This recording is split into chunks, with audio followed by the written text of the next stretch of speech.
নমস্কার, আপনাদের বাইরে সকলকে সুস্বাগতম। বন্ধুরা, সবাইকে আমার আন্তরিক শ্রদ্ধা ও ভালোবাসা জানাই। আজকের বিষয়, সংসারে মা অন্নপূর্ণার স্থান কোথায়? নিজেই বলেছেন শ্রী শ্রী মা। অন্ন দে মা, অন্ন দে, দেবী অন্নপূর্ণা, আরেক নাম অন্নদা, নিয়ত অন্নপ্রদায়িনী ও ভবদুঃখ হন্ত্রী। শঙ্করাচার্যের স্তোত্র রয়েছে, অন্নপূর্ণে সদা পূর্ণে শঙ্কর প্রাণবল্লভে জ্ঞান ভিক্ষাং দেহি কৃপা অবলম্বনকারী মাতা অন্নপূর্ণেশ্বরী। দেবী খাদ্য ও পুষ্টিদাত্রী, তাই তো তিনি অন্নপূর্ণা। শ্রী শ্রী মা নিয়ত কাউকে নিরন্ন দেখলে বা দুস্থ অভাবী দেখলে ঠিক থাকতে পারতেন না।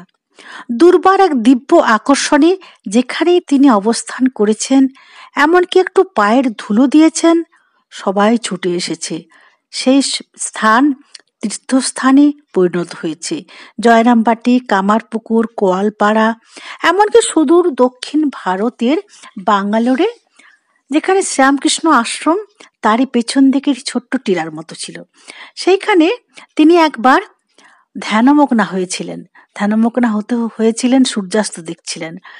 তা দেখে রামকৃষ্ণানন্দ আনন্দে বিহ্বল হয়ে বললেন, মা পর্বতবাসিনী হয়েছেন। পরে মঠাধ্যক্ষের অনুরোধে শ্রীমা একদিন ওই পাহাড়ে পশ্চিমাস্য হয়ে খানিকক্ষণ জপ করেছিলেন। সেই স্থান একসময় ছোট্ট মন্দির তৈরি করা হয়েছে শ্রী শ্রী মার। এমনই ছিল, তীর্থস্থান হয়েছে সমস্ত জায়গা। সবাই ছুটে এসেছে, নিজের দিকে কোনোদিন চেয়ে দেখেননি। মা সর্দার সংসারে টাকা পয়সা যেত আসতো, কিন্তু তার খুঁটিনাটি হিসাব সম্বন্ধে তিনি উদাসীন। কিন্তু সংসারের তেল নুন থেকে তরকারি, খোসা, উচ্ছিষ্ট অন্ন সবকিছুর অপচয়ের প্রতি তার ছিল সতর্ক দৃষ্টি। কোনোদিন নিজে ঘুরেও তাকাননি নিজের দিকে। রৌদ্রে ঘর্মাসক্ত হয়ে যে ছেলে এসেছে, বিশ্রামরতা মা সঙ্গে সঙ্গে উঠে তাকে বাতাস করতে লেগেছেন। তাকে জলখাবার দিয়ে রান্না চড়াতে গেলেন। দীক্ষাদানের পর মা একটি ছেলেকে নিয়ে খেতে বসেছেন। খাবার পর ছেলেটি উচ্ছিষ্ট বাসন তুলছে।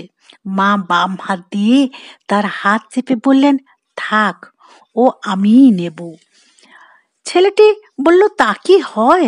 আপনি নিলে আমার অকল্যাণ হবে। মা বললেন, সে কি বাছা, আমি মা, আমার কাছ থেকে কখনো অকল্যাণ হয় না। মা এটো পরিষ্কার করবে না তো কে করবে? বিভূতিবাবুকে মায়ের কাছে তৃপ্তি সহকারে খেতে দেখে তার জননী রোহিণীবালা বলেছেন, বিভূতি এখানে তো বেশ খায়, আমার ওখানে মাত্র এত কোটি খায়। শ্রীমা অমনি বললেন, আমার ছেলেকে তুমি খুঁড়ো না, আমি ভিখারি রমণী। আমার ছেলেদের আমি যা খেতে দিই, ছেলেরা আমার তাই আদর করে খায়। তিনি কোনোদিন অভাব অভিযোগ সকলের পূরণ করেছেন জীবনের শেষ মুহূর্ত পর্যন্ত। ছিল তার সতর্ক দৃষ্টি, ঠিক ঠিক পেট ভরল কিনা তা দেখেছেন। যখন পায়ের ব্যথায় তিনি খেতে দিতে পারতেন না নিজে, তখনও রান্নাঘরে বসে দেখতেন কেউ ঠিক ঠিক খাচ্ছে কিনা, পেট ভরল কিনা। মায়ের এমনই অপার স্নেহ ভক্তদের উপর ঝরে পড়েছে। মনে হয়েছে অনেক ভক্তের যে মা যেন তার জন্মদাত্রী, হাতের কাছে এমনভাবে খাওয়াতে সেই স্বাদ, হাতের স্বাদ, মায়ের স্বাদ, মায়ের শ্রী শ্রী মায়ের রান্নার মধ্যেও পেয়েছে সেই গন্ধ, জন্মদাত্রী মায়ের মতোই সেই স্বাদ গন্ধ। অনেকে বাড়িতে কম খেত, সে পেট পুরে খেয়ে এসেছে এখানে। তারই উদাহরণ দিলাম একটি, সেই বিভূতিবাবুর। অভুক্ত মানুষকে কোনোদিন খালি হাতে ফেরননি। এমনই মমতাময়ী মা। মা বলছেন, তার এই ছবি রান্নাঘরে রাখলে সংসারে কোনো দিন অন্নের অভাব হবে না। মা যে আমাদের সত্যিই অন্নপূর্ণা, দেবী অন্নপূর্ণা। সবাই শ্রী শ্রী মায়ের কৃপায় ভালো থাকুন, সুস্থ